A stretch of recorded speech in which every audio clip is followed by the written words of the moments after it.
Hello tears, welcome to my channel. இன்றைக்கி எங்கள் வீட்டுக்காரோடதையும் என் பிள்ளைங்களோடதும் dresses எல்லாம் வந்து டீக்ளட்டரிங் பண்ண போகிறேங்க. ஸோ அவங்களோட பீரோவில் இருக்கிற எல்லா ட்ரெஸ்ஸுமே ஒரு பாய் விரித்து எல்லாமே கீழே எடுத்து வச்சுட்டேன்.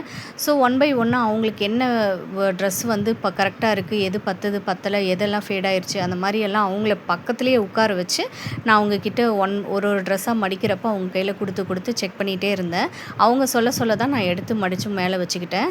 ஸோ நம்ம வந்து எப்போவுமே பீரோ க்ளீன் பண்ணுறோம் அப்படின்னா ஃபஸ்ட்டு நல்ல ஒரு ஈர துணியோ இல்லை ட்ரை கிளாத்தோ வச்சு நல்ல ஒரு க்ளீன் கிளாத் வச்சு நம்ம ஒரு டஸ்டிங் பண்ணிவிட்டு அதுக்கப்புறமா நம்ம இந்த மாதிரி ஒரு நியூஸ் பேப்பரோ இல்லை பழைய கேலண்டரோ நம்மக்கிட்ட இருக்கும் இல்லைங்களா, இந்த மாதிரி நம்ம போட்டு நம்ம துணிகளை அடுக்கி வைக்கிறதுக்கு முன்னாடி இதை விரித்து வச்சுக்கிட்டோம் அப்படின்னா ரொம்ப நீட்டாகவும் ட்ரெஸ்ஸை வந்து கரைப்பிடிக்காமல் இருக்கும். ஏன்னா அது இரும்பு இல்லையா நம்ம வச்சுருக்கிறது.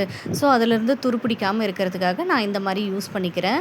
ஸோ எங்கள் வீட்டுக்காரரும் என் பசங்களுக்கும் என்னென்ன ட்ரெஸ்ஸு கரெக்டாக இருக்குது, அதாவது சின்னதாக இருக்குது, பெருசாக இருக்குது, எது பத்துது பத்தலை அப்படின்னு சொல்லிட்டு அவங்க சொல்ல நான் எல்லா ட்ரெஸ்ஸும் மடித்து அழகாக நீட்டாக ஒன் பை ஒன்னாக அடுக்கி வச்சுட்டேங்க வகை வாரியாக.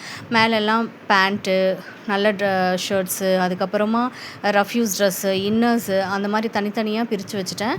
இதுக்கிடையில் என்னோடய ஆல்பம் வேறு, கல்யாண ஆல்பம் அதில் இருந்துச்சு. So memory, back to memory, ஹாப்பியாக இருந்துச்சு.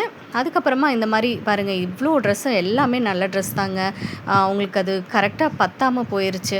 ஸோ எங்கள் பழைய பொருள் எடுக்கிறதுக்கு ஒரு அங்கிள் வருவார். ஸோ அவருக்கு கொடுத்துட்டோம் அப்படின்னா அவங்க யூஸ் பண்ணிக்குவாங்க. அதனால் நான் தனியாக எடுத்து வச்சுருக்கேங்க ஒரு மூட்டை கட்டி. இதெல்லாம் வந்து டிஸ்கார்ட் பண்ணுறதுக்கும் இந்த மாதிரி பனியன் கிளாத்து, பனியன் இதெல்லாம் இருக்கிறது எல்லாமே வந்து நம்ம கிச்சனில் துடைக்கிறதுக்கு எடுத்து கட் பண்ணி வச்சுக்கலாம் அப்படின்னு சொல்லிட்டு தனியாக எடுத்து வச்சுட்டேன். ஸோ எங்கள் பீரோ இப்படி தாங்க நீட் பண்ணி எடுத்து வச்சுட்டேன். ஃபினிஷிங்க்கு நம்ம ஸ்க்ரீன் போட்டு வச்சாச்சு. அப்போ தான் பார்க்க நீட்டாக இருக்கும். இந்த வீடியோ உங்களுக்கு பிடிச்சிருந்துச்சுன்னா லைக் பண்ணுங்கள், கமெண்ட் பண்ணுங்கள், ஷேர் பண்ணுங்கள், மறக்காமல் சப்ஸ்கிரைப் பண்ணிவிடுங்க. தேங்க்ஸ் ஃபார் வாட்சிங்.